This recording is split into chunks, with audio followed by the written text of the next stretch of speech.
Alright, so this is going to be a video response to a video response. I originally made a video saying why I hate Vista, and I gave all my reasons and such. And the YouTube user, theVistaFreak, made a video response to me, and so now this is a video response to that. So I have a list of reasons that I'm going to be reading off of that I picked up from your video, and I'm going to try to defend OS X with. So here we go. So first off, it's cool that you got a restore disk, and I'm sure lots of other people did. But the bottom line here is that when you buy a PC that has Vista or any Microsoft operating system pre-installed, it should be Microsoft's responsibility to include a restore disk. Especially mine, like E-Machines, it's not like a major brand, but if it's sold at Best Buy, then it can't be that low on the food chain. So it should be Microsoft's responsibility to include one.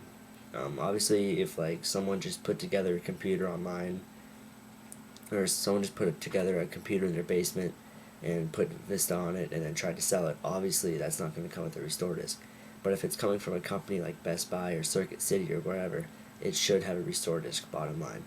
So that's that point.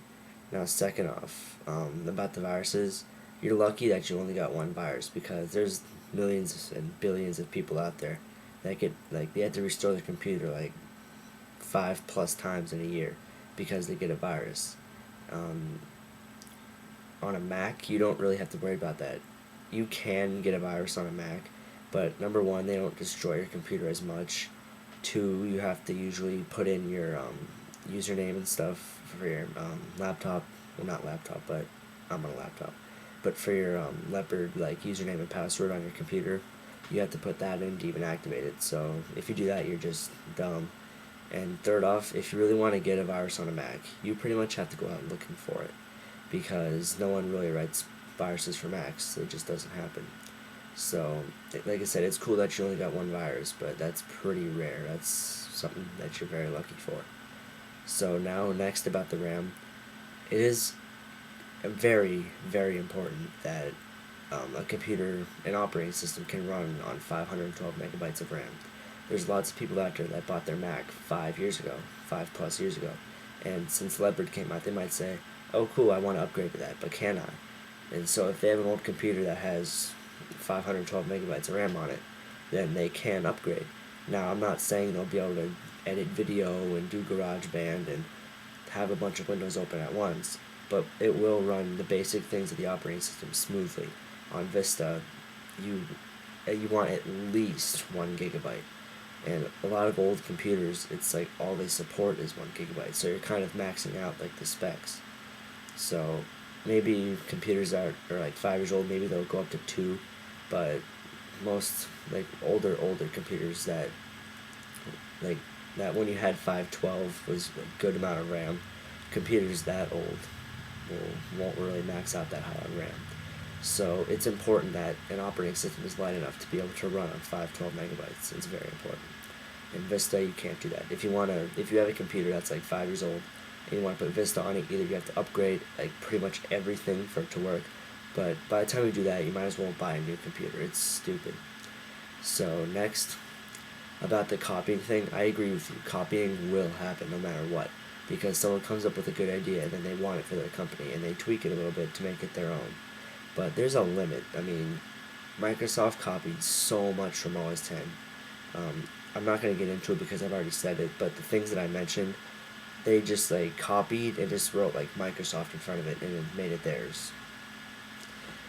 It's not really theirs. They just like took it directly from Apple, slapped Microsoft on it, and it's theirs. So there's a limit to the copying that should happen. So moving on.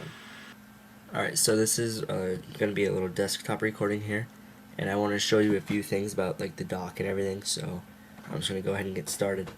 The first thing I wanted to show you was, in your response, you said that the dock couldn't be moved and stuff, and how it's like the start menu sort of, and like the taskbar.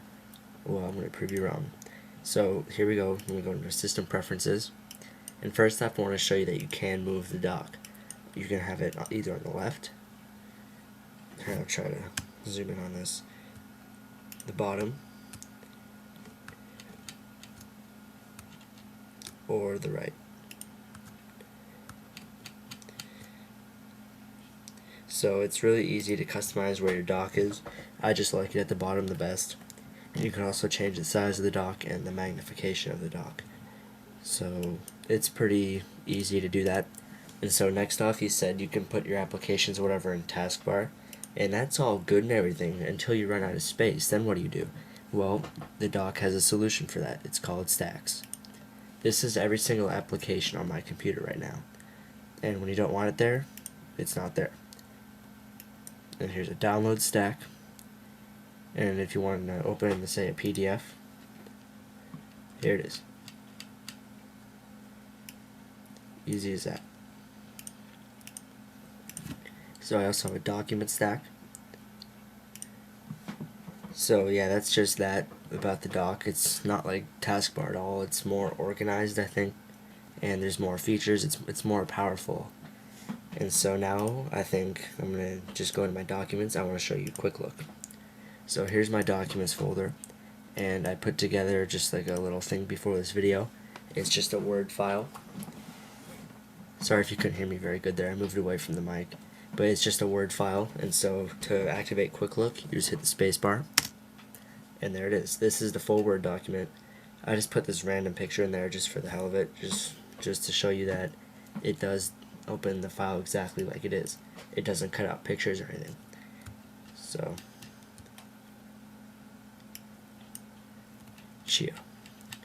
So that's Quick Look, and I'm going to show you a little bit more about it. You can customize it. Well, not customize it, but you can make the window bigger, and you can move it around, and it's just easier. It's not like the preview thing on Windows at all. So here's a little paper I started for history about the election. And so if you want to get information about, say, a folder, you just do the same thing. It tells you how big it is, how many items are in there, and all that good stuff.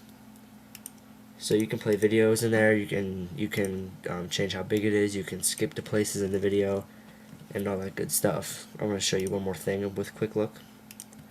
Is this PDF? I'm just going to drag it right to my desktop,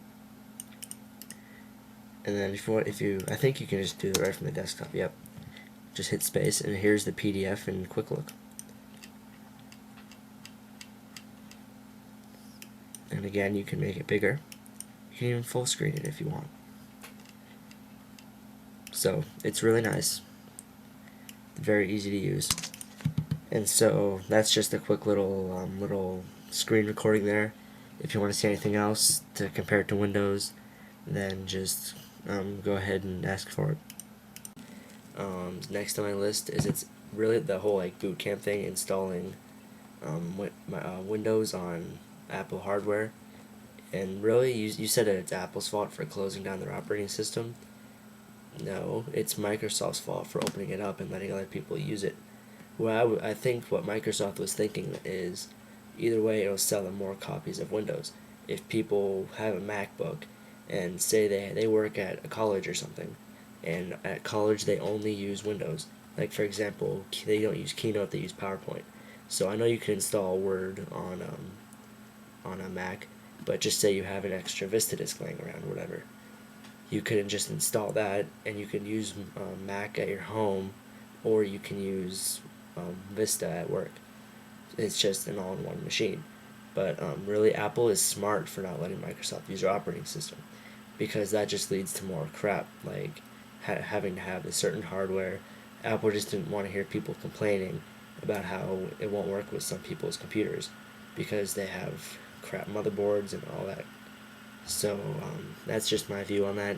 It's not Apple's fault, it's Microsoft's fault for not closing their operating system. Alright, so I'm going to flip my little list here.